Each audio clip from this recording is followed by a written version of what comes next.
अस्सलाम वालेकुम दोस्तों। आज मैं आपको ट्रांसिस के मुतालिक बताऊंगा, जिसको जैपनीज में ताची बोलते हैं। अगर इसके साथ कोई और वर्ड लगा दिया जाए जैसे फोदो, तो फिर फोदो दाची हो जाता है। ऐसे इसको हम ताची बोलते हैं। जो कराटे के बड़े उस्ताद हैं वो कहते हैं कि everything come from stance. In karate everything come from stance. तो इसका मतलब है कि स्टांसिस की बहुत अहमियत है। इसकी एग्जांपल वो इस तरह देते हैं कि अगर एक आपने इमारत बनाई है तो उसकी बुनियाद को बहुत मजबूत होना चाहिए। अगर उसकी बुनियाद बहुत मजबूत होगी तो वो इमारत उस बुनियाद के ऊपर अच्छी तरह से स्टेबल करेगी। इसी तरह स्टांसिस जो है, इसमें हम जो बॉडी के लोअर पार्ट है उसके ऊपर ज्यादा एम्फेसाइज किया जाता है। तो ये उसकी ट्रेनिंग है। स्टांसिस जो आपकी बॉडी की लोअर पार्ट है, और ये भी एक पिलर का काम करते हैं आपकी बॉडी के लिए। अगर ये स्ट्रांग होंगे, यानी कि बुनियाद आपकी स्ट्रांग होगी, तो इमारत भी अच्छी तरह से स्टेबल कर जाएगी।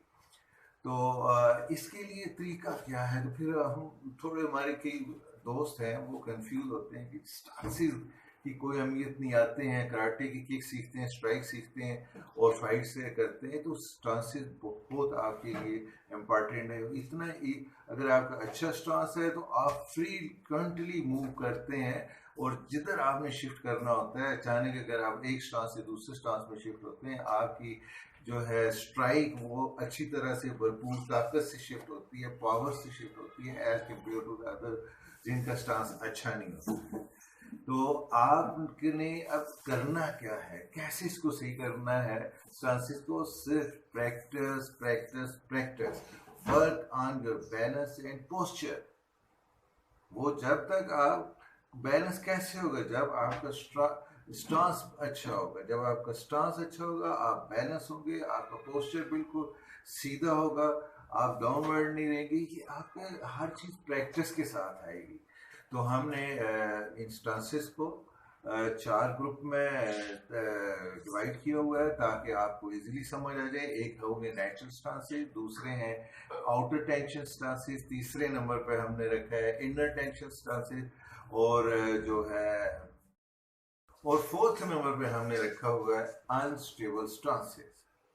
तो मैं आपका टाइम कम से कम, जैसे कि मैंने आपको बताया, ज़ाया नहीं करना चाहता, कम से कम टाइम देना चाहता हूँ वीडियो को, ताकि आप जल्द से जल्द सीखें। लेकिन मैं आपको आज सिर्फ ट्रांसिस के बारे में बताऊंगा। जो मेरी नेक्स्ट वीडियो है उसमें मैं बताऊंगा कि आपने इसमें मूव कैसे करना है, और इसको स्टेबल कैसे करना है अपने इंस्टांसिस को। तो उसके लिए आप तमाम दोस्तों से मेरी ये दरख्वास्त है कि मेरे इस चैनल को, जहां आप लोग लाइक करते हैं, वहां इसको सब्सक्राइब भी करें। सब्सक्राइब करने के अलावा इसके साथ जो बेल आइकन है उसको भी प्रेस करें। उसके आल पे आपने क्लिक करना है, ताकि जितनी मेरी वीडियोस, अपकमिंग वीडियोस है, वो आप तक आसानी के साथ आप तक पहुंच सके और आप उससे मुस्तफीद हो। आज सिर्फ हम आपको मुख्तलिफ किस्म के स्टांसेस बताएंगे। तो चलते हैं। एक शीजन ताई। शीजन ताई मतलब कि नेचुरल स्टांस। अब जैसे आम लोग खड़े होते हैं, इसको हम शीजन ताई कहते हैं। देखिए, अगर आपके दोनों पाँव से साथ जुड़े हुए हों, ये बॉडी पोस्चर साथ सीधा हो आपका। मैं सिर्फ आपको फुट दिखाने के लिए इस तरह क्लोज कर रहा हूँ ताकि आपको इजीली समझ आए। इसे हम कहेंगे हाई सोकोदाची। लेकिन अगर इस तरह 30 के एंगल्स पे अगर हम ऐसे वी शेप में अगर पाँव को खोलते हैं, तो इसे हम कहते हैं मोसोबिदाची। ये मोस्टली जब आप फॉर्मल वो रे करते हैं, वहाँ भी ये यूज होता है। अगर हम ये आगे वाले टोज इधर ही रहें, पीछे से हील्स को ओपन कर दें इस तरह से, तो ये आपका उच्ची हाची जीदाची कहलाता है। अगर आपने फुट को बिल्कुल दोनों फुट एक दूसरे के पैरेलल कर दें, इसको आप हाइको दाची कहेंगे। लेकिन अगर आप इसमें हील ऐसे से हाची दाची बोलेंगे इस तरह। लेकिन अगर ये आपके थे नेचुरल स्टांसेस में ये आ रहे हैं। इसके साथ अगर आप यूं पाँव रखते हैं एक, और दूसरा यूं रखते हैं, इसे आप ताईची दाची बोलेंगे। जिसे ताईची दाची।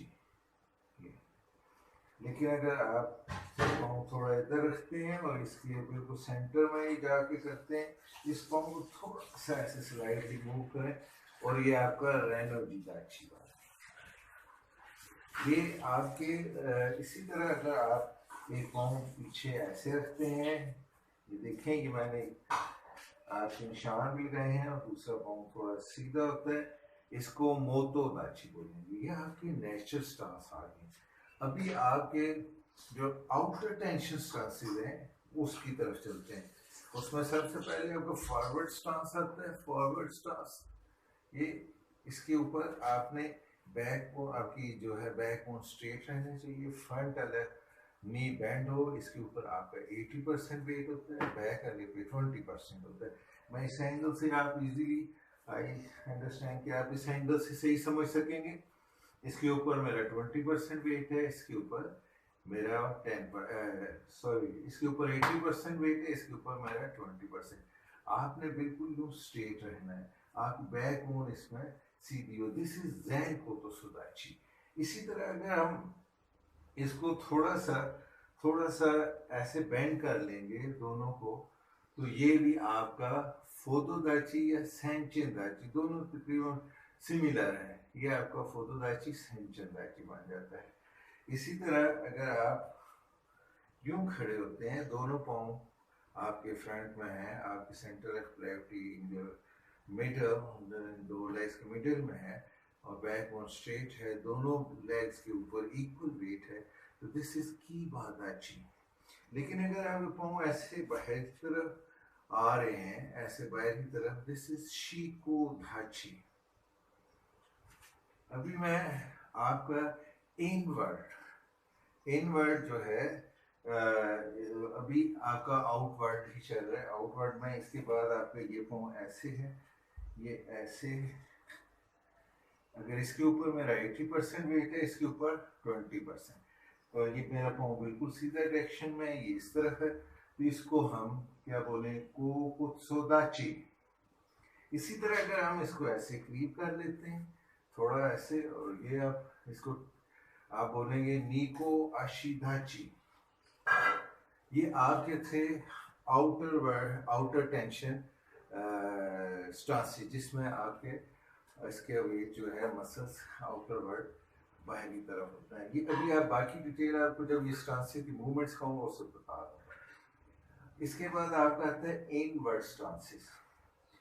आपको उसमें सबसे पहले हंगत्सोदाची, हाफ मून स्टांस। जिसे देखिए ऐसे, अगर इसको मैं ऐसे करता हूँ, ये यहाँ पे हाफ मून स्टांस बनता है, ठीक है। This is हंगत्सोदाची।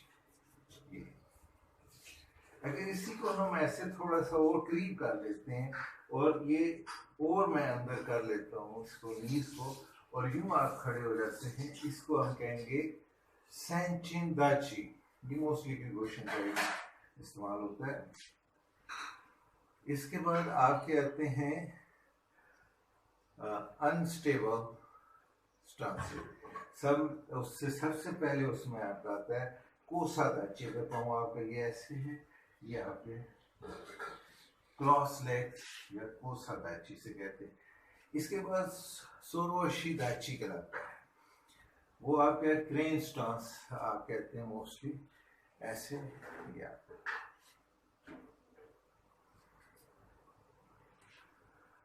अगर आप लोग इस ये जितने स्टांसेस हैं, इनके ऊपर जब तक आप फुली प्रैक्टिस नहीं करते, इसके इनको अच्छा नहीं करते, तो आप देखें जब आप फाइट कर रहे हैं या कायता कर रहे हैं, एक स्टांस से आप दूसरे स्टांस में शिफ्ट हो जाते हैं। जब तक आप इसकी फुल प्रैक्टिस नहीं करेंगे, आपकी जो लेग्स के मसल्स हैं वो स्ट्रेंथन नहीं होंगे, मोबिलिटी नहीं आएगी, तो कैसे इस तरह शिफ्ट होंगे एक स्टांस से दूसरे स्टांस में, अपना आपकी बॉडी को किस तरह बैलेंस तरीके से आगे शिफ्ट करेंगे। अगर आप ये स्टांस अच्छे नहीं हैं तो आप बैलेंस नहीं अपनी बॉडी को कर पाएंगे, आप अपनी पावर को अच्छी तरीके से अपनी स्ट्राइक में यूज़ नहीं कर सकेंगे और बिल्कुल अनकंफर्टेबली आप ब्लॉक भी करेंगे। तो इसलिए मेरी आपसे गुजारिश ये है कि आप सबसे पहले, इसीलिए मैंने हर चीज़ से पहले स्टांसेस की आपको वीडियो अपलोड की है कि इसके ऊपर बहुत तवज्जो